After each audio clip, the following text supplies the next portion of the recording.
Benar pengacau itu menyebut namaku? Betul, Nini.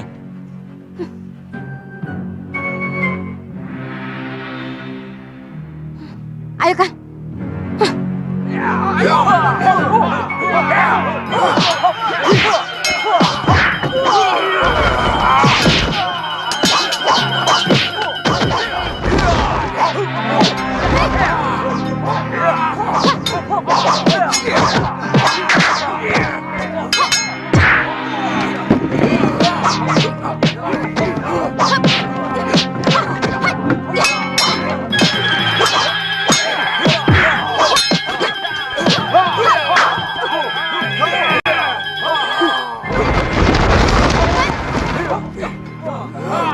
Paman.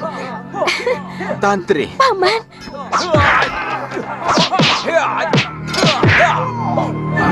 Paman.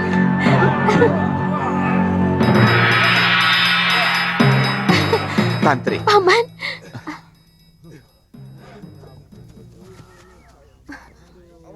Kakang, ini Paman Brewok, anak buah kakak Kalapati dari Pulau Momongan. Paman? Paman? Iya. Tuan Penggawa, orang ini bukan orang jahat. Dia paman saya dari Pulau Momongan. Iya. Dia kasar, Nini. Bertanya sama orang membentak-bentak. Maafkan mereka. Kebiasaan di pulau terpencil membuat mereka tidak kenal tata krama. Ini Paman Brewok. Walaupun orang lain, tapi sudah saya anggap sebagai paman sendiri. Oh ya, Paman. Dari mana Paman tahu saya ada di sini? Aku mampir ke Padepokan Sugalu. Oh. Hai anak-anak, bantu para penduduk. Kalau ada yang pecah, diganti. Terima kasih, Paman.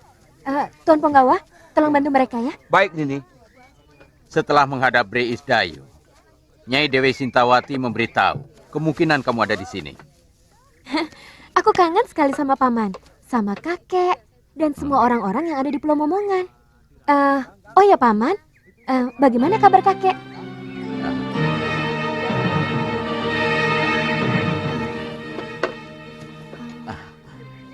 Tantri, kamu pasti sudah kangen sama kepiting rebus ya? Sama ikan panggang baronang. Hah? Pepes teri, nasi liwet pakai air kelapa. Paman, ayo menemui Bopo. Ayo. Kamu kok tidak pernah cerita punya kakek di Pulau Momongan? Pulau Momongan itu penuh dengan kekerasan, Kakang. Aku malu. Kakekku diangkat jadi demang di pulau itu. Dia yang mengurusi orang-orang hukuman yang dibuang oleh Breri Sedayu. Sejak kecil kamu di sana? Ya, aku lahir di sana. Perkenalanku dengan Kakang Suliwa dan Galuh Parwati juga di pulau itu. Mereka mencari Ibu Galuh yang dibuang oleh Breri Sedayu. Tantri itu anakku. Mestinya Romo Kalapati menyadari itu. Beliau juga harus menerima kenyataan bahwa istriku Kumari Dewi meninggal karena sakit. Bukan Romo Kalapati saja yang mencintai dia. Aku lebih dari itu. Bahkan sampai sekarang aku tidak berniat untuk mempunyai istri maupun kekasih. Walaupun saat itu umur saya masih muda. Saat ini satu-satunya yang membahagiakan hidup saya adalah bertemu dengan anak saya, Kalyana Tantri. Titisan saya. Sebenarnya, Ki Demang menyadari kematian Nyai Kumari Dewi sudah kehendak Hyang Widi. Kenapa beliau mengusir Tuan? Saya kira Ki Demang ingin menjadikan Kalyana Tantri sebagai pengganti putrinya. Hei, kamu tidak bohong. Kamu tidak bohong. Romo Kalapati sakit keras. Betul, Tuan. Sudah hampir 1 sasi tergolek di ambennya. Beliau selalu menyebut nama Nini Tantri. Beliau bilang, mau mewariskan peta harta karun yang ada di Pulau Hantu. Itu kenapa kami disuruh mencari Tantri sampai ketemu. Paman? Bopo, makanan sudah siap. Oh, mari. Ayo. Mari. Ayo.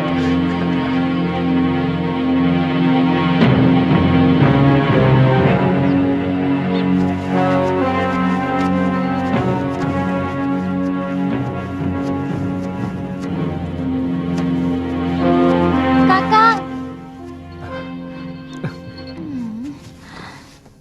Cari warung, Kakang. Aku lapar sekali. Iya, Galuh. Saya juga lapar.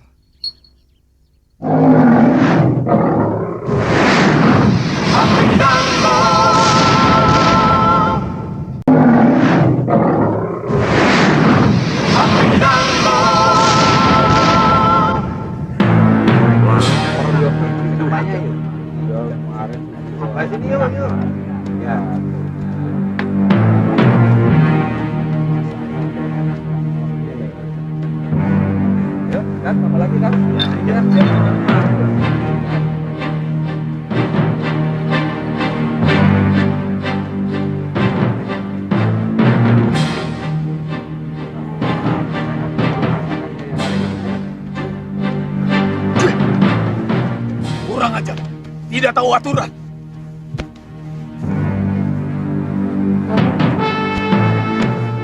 Tegur orang itu, Ki.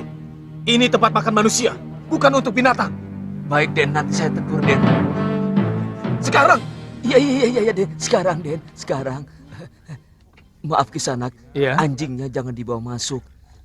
Pengunjung yang lain keberatan. Takut nafsu makan mereka hilang. Maaf, Kisanak. Saya tidak bisa berpisah dengan anjing kesayangan saya ini. Di rumah pun saya biasa makan dengan dia. Kisanak.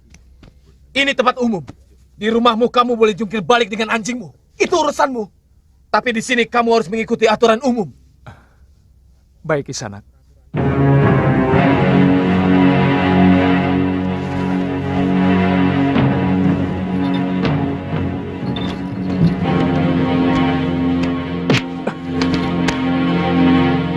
Maaf. Kaki saya tersandung. Hajar mereka, Kakang. Mereka sengaja menyengkat kaki Kakang. Sabar. Lebih baik kita makan dulu. Hei, kamu telah membunuh nafsu makan saya. Makanya saya mau keluar. Kamu pikir dengan pedang di punggungmu, kemudian nyali kami akan ciut? Kamu keliru. Jangan pamer kependekaran di sini, karena di sini gudangnya pendekar. Oh, maaf. Saya tidak menduga kalau tuan-tuan adalah para pendekar. Kurang ajar.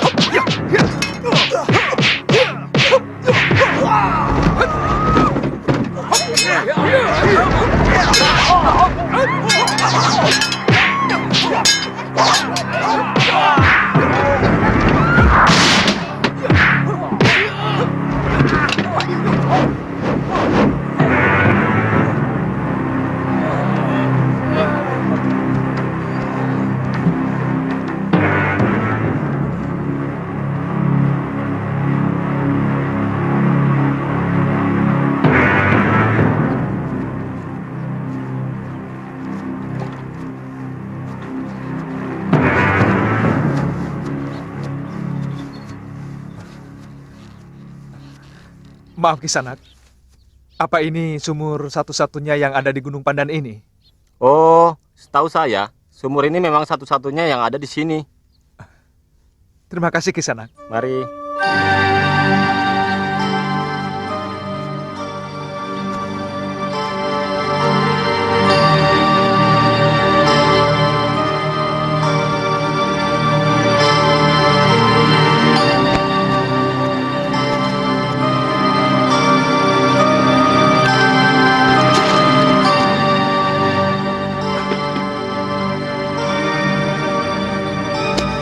Ini sumur pertama lu. Sini, ya? Ayo. Aduh, dingin sekali kakak.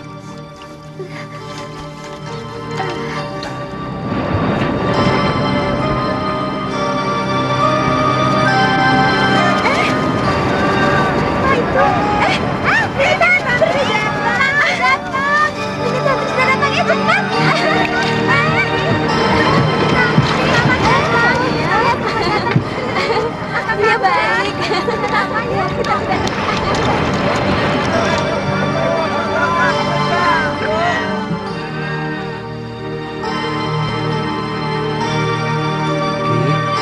Di Demang, Iya. Nini Tantri datang.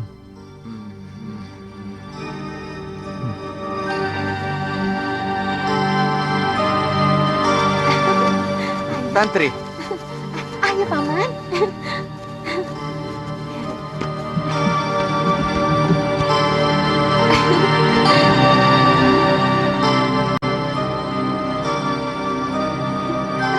Kakek. Kakek. Kakek.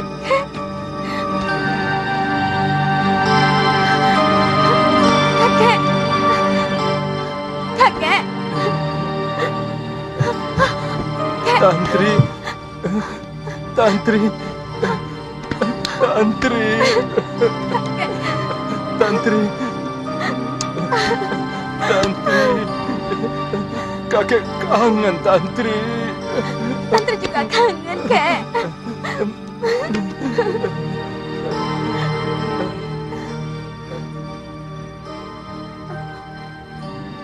Siapa dia?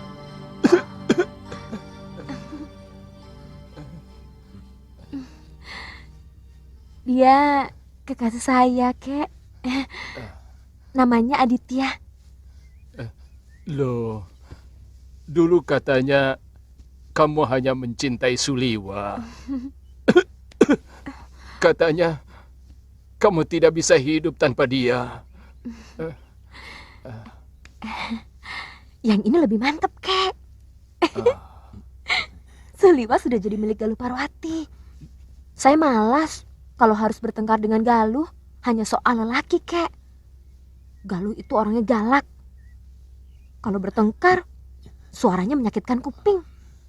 Kamu takut sama Galuh? Saya takut sama suaranya, Kek. Kamu tidak mau mengenalkan kekasihmu itu sama kakek.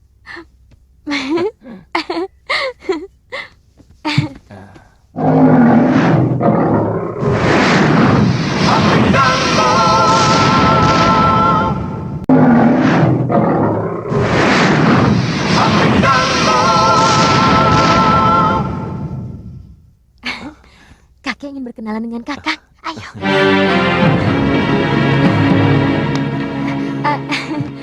Siapa namamu? Aditya Ki Demang, Asalmu? dari Pulau Kura-Kura. Saya murid Empu Gangadara.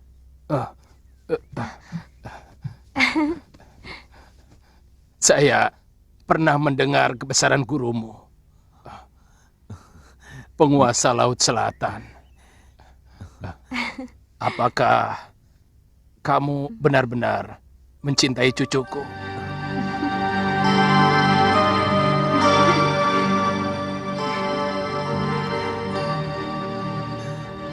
Kami sudah saling cocok. Boleh saya panggil kakek? Boleh. Mari nak, duduk dekat kakek. Brewok, kamu boleh pergi. Baik, Demang. Kek, tadinya Bopo mau ikut kemari. Hah? Kamu ketemu bapakmu? Ketemu. Untung dia tidak kemari. Kakek masih belum bisa memaafkan dia. Karena dia menelantarkan biungmu sampai mati. Kek, itu tidak benar. Bopo sangat mencintai Biung. Bahkan sampai sekarang ini, Bopo tidak mau kawin lagi karena tidak mau mengkhianati Biung, Kek.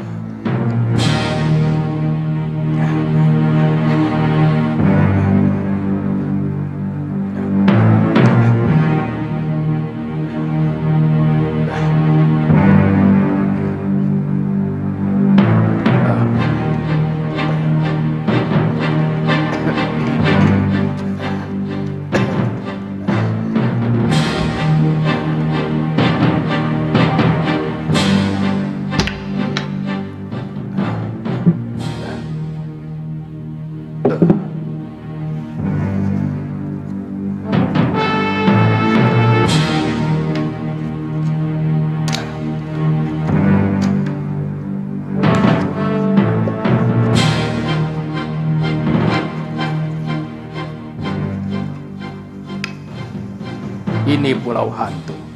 Kira-kira 3 hari pelayaran dari sini menuju arah matahari terbit. Di celah batu karang itu ada sebuah kapal dagang yang dulu terdampar, atau tepatnya disembunyikan oleh bajak laut. Menurut guru kakek, kira-kira sudah 100 tahun yang lalu, kapal dagang itu membawa seorang pelarian dari negeri Pali yang membawa kitab pusaka ilmu kadikjayaan dari salah satu vihara di sana. Konon, kitab itu memuat ribuan jurus ilmu kanuragan dan mantra-mantra ajian yang menjadi dasar dari semua ilmu kanuragan yang ada di muka bumi ini. Juga menyimpan harta benda berupa emas permata yang dibawa oleh saudagar Persia dari Hindustan. Apakah kamu tidak tertarik untuk mendapatkannya, cucuku? Kenapa dulu tidak kakek ambil sendiri? Beberapa kali kakek sudah ke sana, tapi selalu gagal. Kapal itu ditunggu oleh Dedemit dan makhluk halus lainnya. Entah beberapa puluh anak buah kakek yang tewas oleh makhluk halus penunggu kapal hantu itu. Kakek menduga mereka adalah roh gentayangan dari awak dan penumpang kapal itu. Lalu, kenapa kakek menyuruh saya untuk mendapatkannya, Kek? Apa kakek tidak takut? Saya juga akan tewas di sana. Kakek yakin hanya kamu yang bisa mendapatkan harta terpendam itu. Kamulah yang bisa mewarisi kitab pusaka ilmu kanuragan itu. Apa dasarnya, Kek? Wangsit.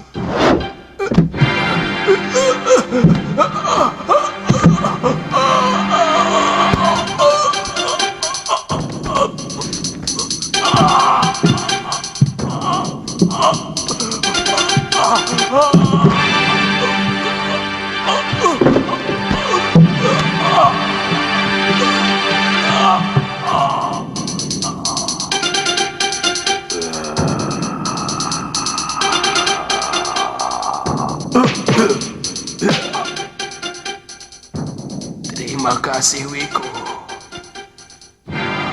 Selamatkan kitab pusaka milik kuil negeri atas awan. Hanya Kemuning yang bisa mendapatkannya. Kemuning? Siapa sebenarnya, Wiku? Kenapa selalu datang dalam mimpi saya? Namaku Dharma Parayana. Aku yang menyelamatkan kitab pusaka dari kuil tua yang mau direbut salah seorang pembesar kerajaan yang serakah dan sangat kejam. Panggil Kemuning pula. Panggil. Bunga kemuning? Iya, Lalu apa hubungannya dengan saya, Kek? sejak biksu itu datang yang terakhir, kakek berusaha untuk mendapatkan petunjuk. Apa itu kemuning?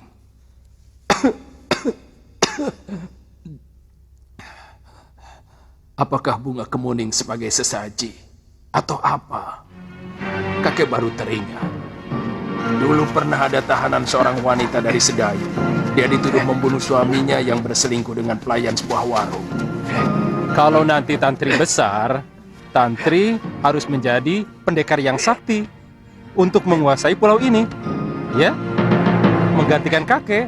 Ya, ya Cahayu. Kidemang, perempuan ini seorang tatai. Dia telah membunuh suaminya sendiri, seorang Nayaka Sedayu. Biasanya seorang pembunuh dihukum penggal di pemenggalan. Kenapa harus dibawa kemari? Hah? Adiaksa memutuskan hukuman buang Kidemang karena suaminya memang terbukti telah melakukan perbuatan serong dengan pelayan warung.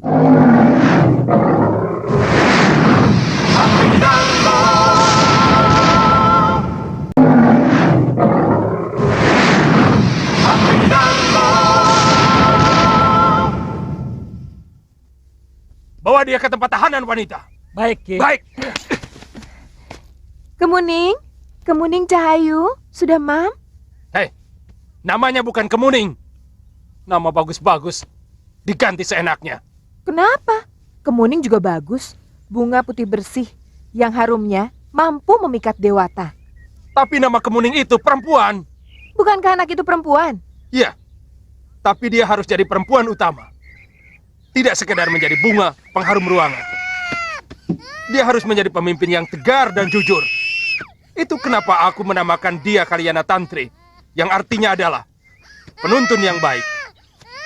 Sebab seorang pemimpin harus menjadi teladan bagi yang dipimpinnya. Seret perempuan itu. Kemuning, sayang, jangan nangis ya. Bibi pergi dulu ya. Demang, sampean sudah tua, masih punya bayi. Apa pulau ini terlalu sepi sampai pekerjaan sampean cuma mengeloni istri? Sontoloyo, ini cucu, bukan anak. Sebenarnya, nama Kemuning itu juga bagus.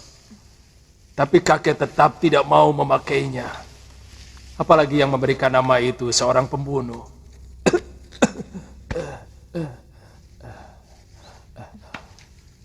Kamu boleh mengajak Aditya. Kalau memang dia benar-benar mau menjadi suamimu.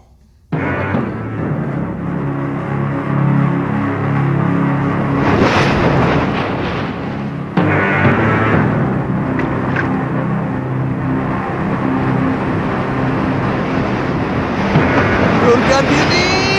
Durgandini! Aku ketemu! Aku ketemu! Durgandini! Durgandini! Apa yang jelek itu? Durgandini manis, ayu. Durgandini! Weleh.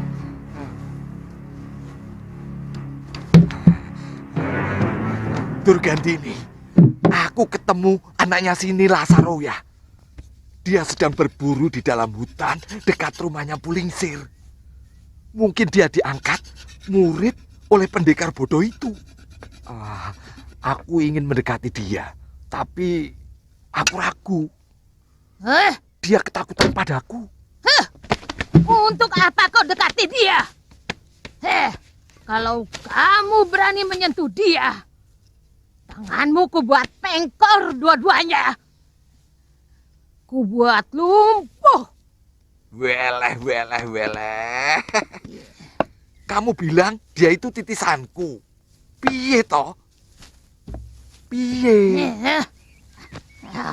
Apa tidak boleh aku mewariskan ilmuku kepada dia? Aku memang jahat, Durgandini. Tapi mana mungkin aku berbuat jahat kepada darah dagingku sendiri.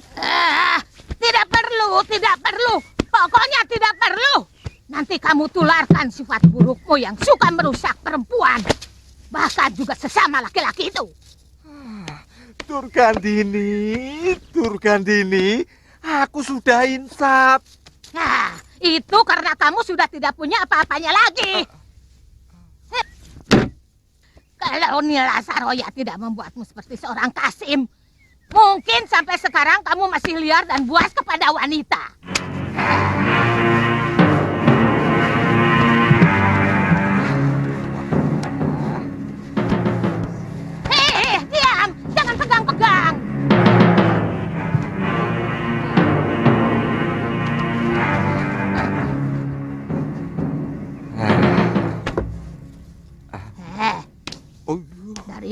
kamu tahu kalau anak itu sudah wirat? Aku masih ingat wajah anak itu.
Iya. Iya. Dia.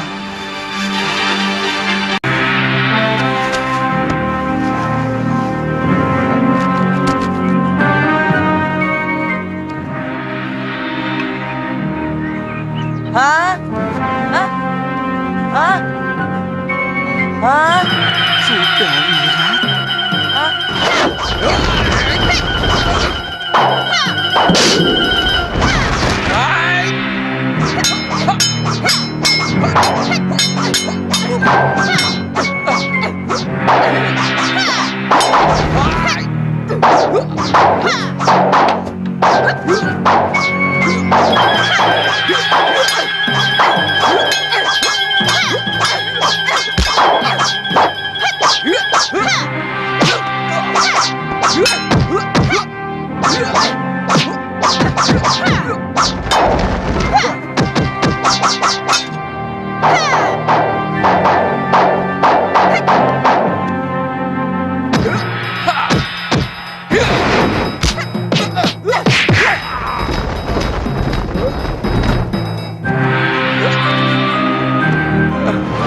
Sudah wirat. Anakku. Hantu. Hah? Anakku. Hah? Sini. Hantu! Hantu! Hantu! Hantu! Weleh, weleh. Sudah wirat. Anakku.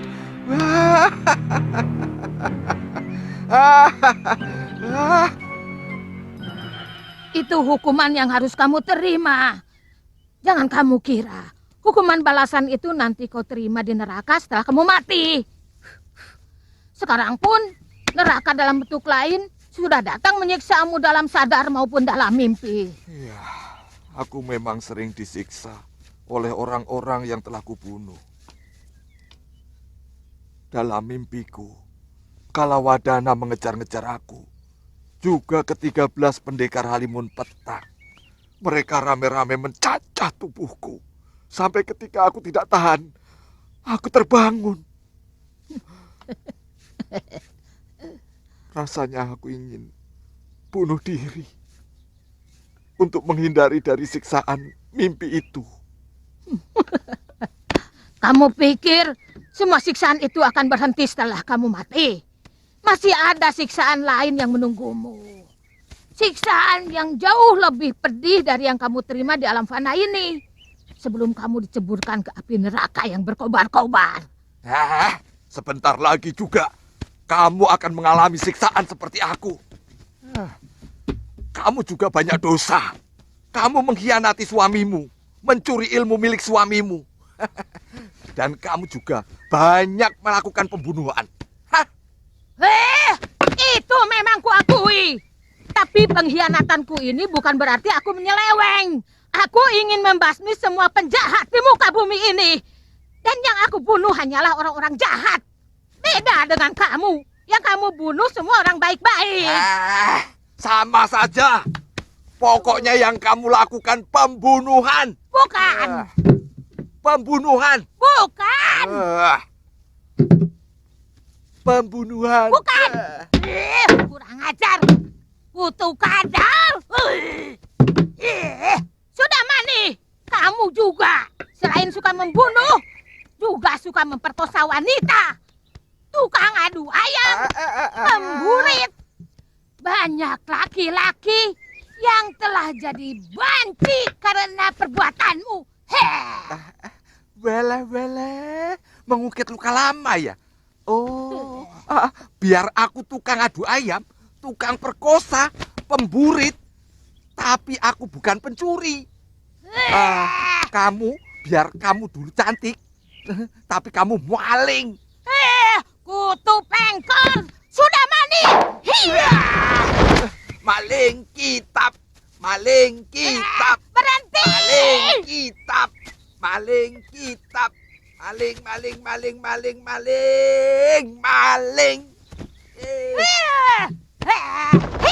Kurang ajar.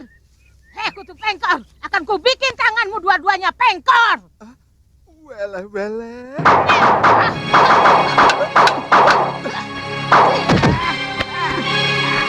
Rupanya kurang pengkor kaki kamu.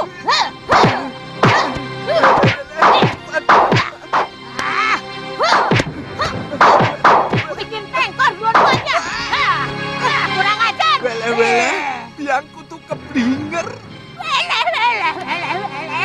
Dasmu, asar kutu jin, ku bikin kau kelenger. Anggot-anggotan.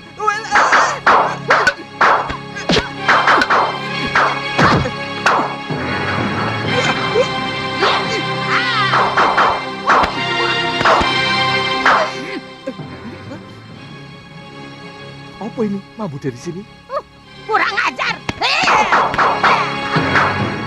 Wele. Dulu itu kamu cantik, harum, wangi, ayu. Aku sampai keblinger loh. Masa? Tapi sekarang Tapi apa? sangit, bau bacem. Kurang ajar. Jadi kamu selama ini menganggap aku ratu kutu.